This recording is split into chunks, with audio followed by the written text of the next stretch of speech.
Olá, meus nobres! Seja muito bem-vindo ao canal Zambujeiro enxertado na Oliveira, um dos temas mais mal compreendidos por cristãos e também usados com frequência por desafetos e inimigos da Bíblia é a chamada submissão bíblica da mulher.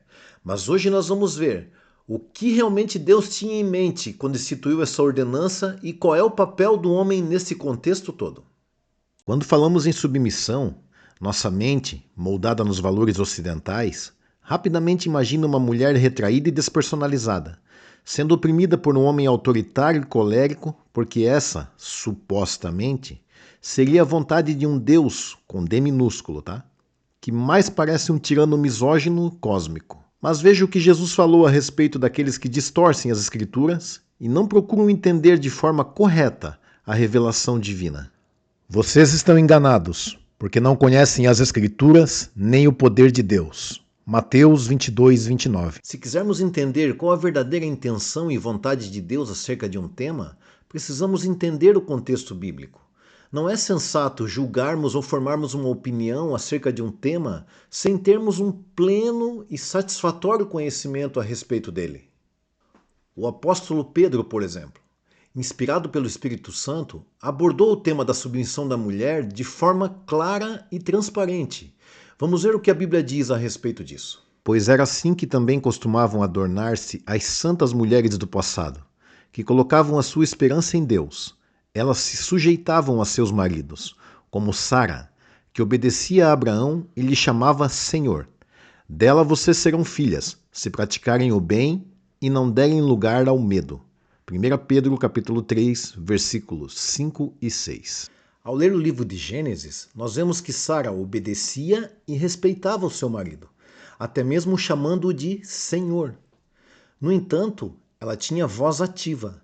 Sara foi responsável por decisões e atitudes que impactaram para sempre a vida da família, bem como o destino dos seus descendentes. Em Gênesis 16, ao ver que, aparentemente, Deus estava demorando em cumprir a promessa de lhes dar um filho, Sara instruiu Abraão que tomasse a sua serva e tivesse com ela um filho para lhe suscitar descendência. Naquela época, era permitido com que acontecessem essas coisas. Naquela época, tá? Isso ficou lá para trás. E as consequências da decisão de Sara perduram até os dias atuais, né?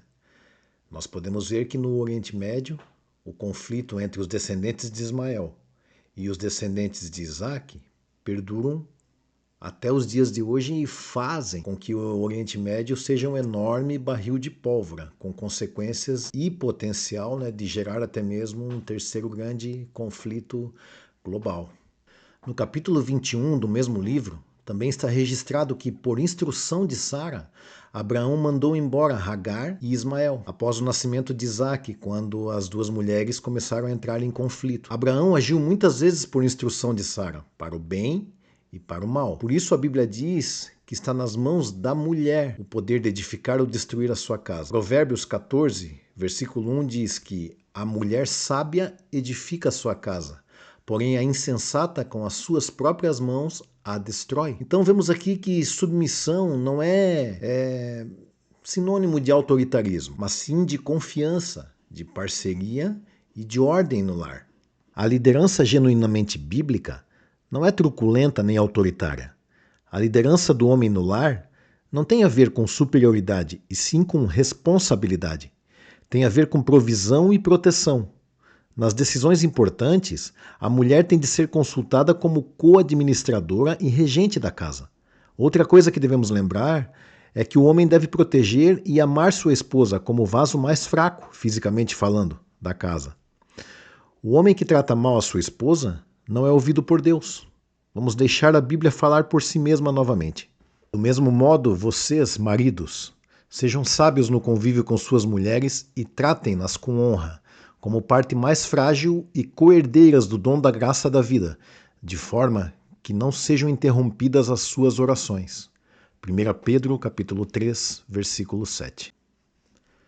As Escrituras deixam claro a preciosidade, a importância e o valor da mulher perante Deus, bem como seu vital papel no contexto familiar, de forma que a mulher não precisa temer a submissão nos moldes definidos por Deus em sua palavra. E devemos lembrar que a mulher é ordenado que seja submissa ao homem. Porém, ao homem é ordenado que seja submisso a Cristo e que ame a sua mulher como Cristo amou a igreja. E isto tem grandíssimas implicações. Por quê? Como Cristo amou a igreja? Dando a sua vida por ela. A minha oração é que nós possamos aplicar de forma eficaz os mandamentos de Deus em nossas vidas, a fim de que o mundo veja nos relacionamentos cristãos um espelho da vontade revelada de Deus e que o mundo seja impactado pelo amor de Cristo, que pode mudar e transformar vidas. Para mais detalhes sobre esse tema, acesse a nossa página www.zambujeiro.com.br. Eu vou deixar no link aqui da descrição. Procure pelo artigo chamado Submissão Bíblica da Mulher. Lá você vai encontrar esse artigo falando sobre o tema, com mais substância, com mais subsídios, com muito mais informações para você se aprofundar a respeito desse tema que parece controverso, mas não é, porque Deus deixa bem claro as diretrizes contidas em sua palavra. Então por hoje é isso, pessoal. O Zambujeiro voltou. Tá? Se esse vídeo edificou a sua vida ou pode edificar a vida de alguém que você conhece, curta, comente, compartilhe, para que a gente possa alcançar mais vidas com a sabedoria bíblica.